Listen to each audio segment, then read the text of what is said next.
اولاد تیار کیسی کی ہم نے؟ جو اولاد نمازی ہی نہیں ہے وہ کیا ایصال ثواب کرے گی؟ جو اولاد قرآن پڑھنا ہی نہیں جانتی وہ کیا ایصال ثواب کرے گی؟ جس اولاد کو نیکی کرنے کا شوق ہی نہیں ہے وہ آپ کو کیسے ایصال ثواب کرے گی؟ اگر باپ بھی نمازی تھا، بیٹا بھی نمازی تھا، بیٹی بھی نمازی تھی، گھر میں قرآن خوانی ہوتی تھی، رمضان کے روزے رکھے جاتے تھے، شب برات اور شب جناب قدر وغیرہ بڑی راتوں میں عبادتوں کا سلسلہ تھا، تو جب باپ مر بھی جائے گا اولاد کو یاد آئے گا آج بڑی رات ہے، عبادت کی رات ہے، چلو والد کی قبر پر چلتے ہیں، چلو اسے کچھ ایصال ثواب کرتے ہیں، آج جمعرات کی رات ہے ابو کو یاد کرتے ہیں۔ ہم نے اولاد کیسی تیار کی ہے؟ یہ سوال بنتا ہے۔ پیارے آقا فرماتے ہیں کہ جو اپنے ماں باپ کی طرف سے حج کرے، ماں باپ کی طرف سے تو حج ادا ہو جائے گا، حج کرنے والے کو مزید 10 حج کا ثواب ملے گا۔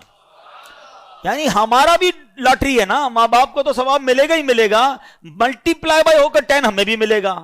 اب اگر یہ حدیثیں پڑھی ہوں گی تو بچہ جب حج کرنے جائے گا تو ماں باپ یاد آئیں گے نا، ورنہ ماں باپ کو کون یاد کرے گا؟ ایک اور جگہ پیارے آقا فرماتے ہیں جب تم میں سے کوئی نفل خیرات کرنا چاہے نا، کبھی کبھی ہوتا ہے کسی مسجد میں پیسے ڈال رہے ہیں، کسی غریب کو دینا ہے، کسی کی مدد کرنی ہے، یہ ثواب تو ملے گا۔ آقا فرماتے ہیں اپنے ماں باپ کی طرف سے کرے۔ کیا خوبصورت شریعت ہے، کیا پیاری تعلیمات ہیں۔ صدقہ خیرات تو کرنا ہی ہے نا، کہ نیت کر لو یہ ماں باپ کی طرف سے ہے۔ نبی پاک فرماتے ہیں اس کا ثواب انہیں ملے گا اور خیرات کرنے والے کے ثواب میں بھی کوئی کمی نہیں آئے گی، تمہیں بھی ثواب ملے گا، ماں باپ کو بھی مل جائے گا۔ سچ بتاؤ جب ماں باپ کو جو بیٹا روز ثواب پہنچاتا ہوگا ان کی روح کتنی قبر میں خوش ہوتی ہوگی۔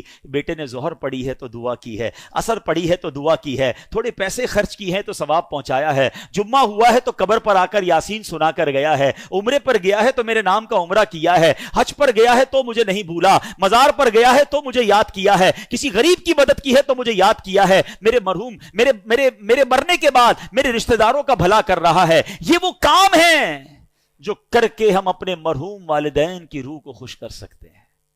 اور وہ بیٹا جو نماز نہ پڑھتا ہو، وہ بیٹا جو لوگوں کے ماں باپ کو گالیاں دیتا ہو، لوگ اس کی وجہ سے اس کے ماں باپ کو گالی دیتے ہوں، بتاؤ ان کے ماں باپ کی روح کتنی ان سے ناراض ہوگی۔